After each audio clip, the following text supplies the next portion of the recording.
There's an awful lot happening in the heavens above these days, including what experts are calling a city-destroying asteroid.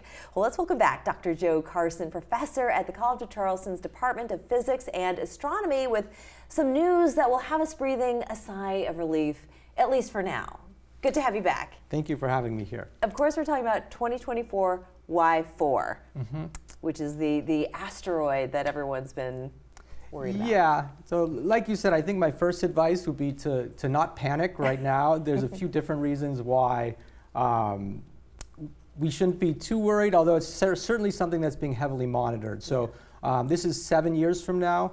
There's about a little under a 1% chance of hitting Earth. However, 1% That's kind of fluctuated is still, over the last couple of weeks, yeah. Yeah, and it's not easy to predict those things, particularly when you're 7 years away. And these things, so this particular asteroid, it's supposed to, if it does hit Earth, it's going to hit somewhere around the equator, is what people believe. And right now, they don't know where it would hit. Most of the equator is ocean.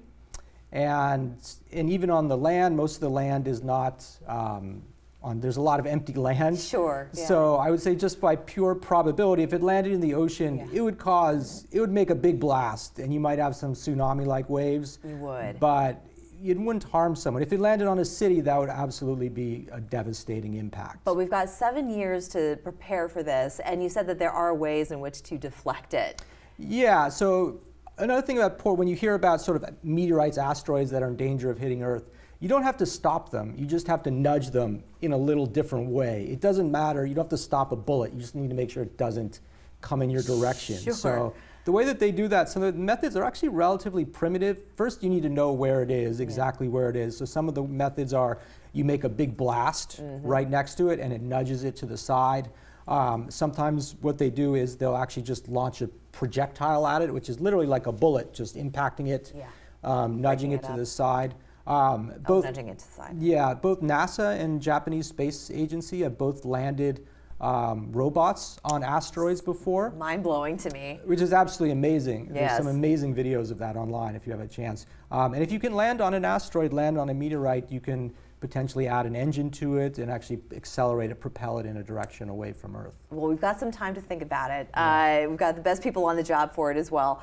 Let's talk about Saturn, because Saturn, of course, we know is having the rings, but they're going to be disappearing for so they're not, of course, they're not actually going away. Saturn still has its rings. Right. One thing that's amazing about Saturn that we don't always think about is, so Saturn has this distinctive massive ring system around it. It's about 180,000 miles wide, almost the distance between the Earth and the Moon. But those rings are actually incredibly thin. So they're that wide, but they're only a few tens of meters thick, which is like the height of an oak tree. And they're almost completely flat. So if you think about it in terms of the dimensions of that, to be that wide, it's really like a razor edge. So it's the kind of thing, it's like a sheet of paper, but even thinner.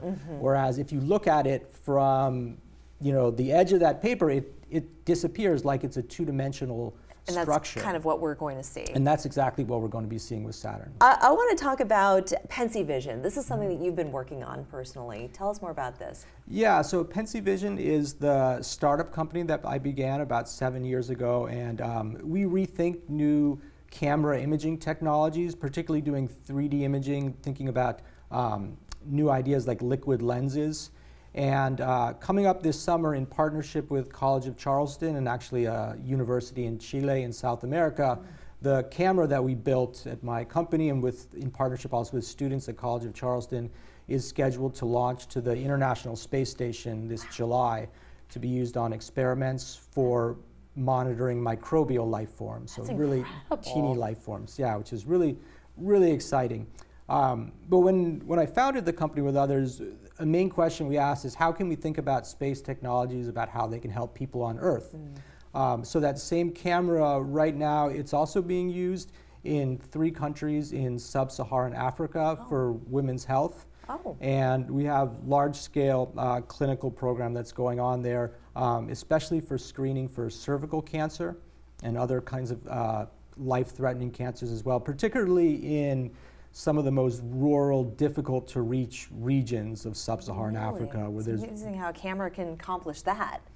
if you can do, I mean, with the new technologies that are out, as long as many of those cancers, as long as you can catch them, as long as you can screen, as long as you can reach those people and carry out those screenings, you can save their lives. That's wonderful. And probably also as well, we expect it in manufacturing as well in South Carolina. Well, congratulations. What a tremendous feat. And we can call you our very own right here in College of Charleston. Thank you so much, Dr. Joe. And don't forget, everyone, spring equinox is happening March 20th.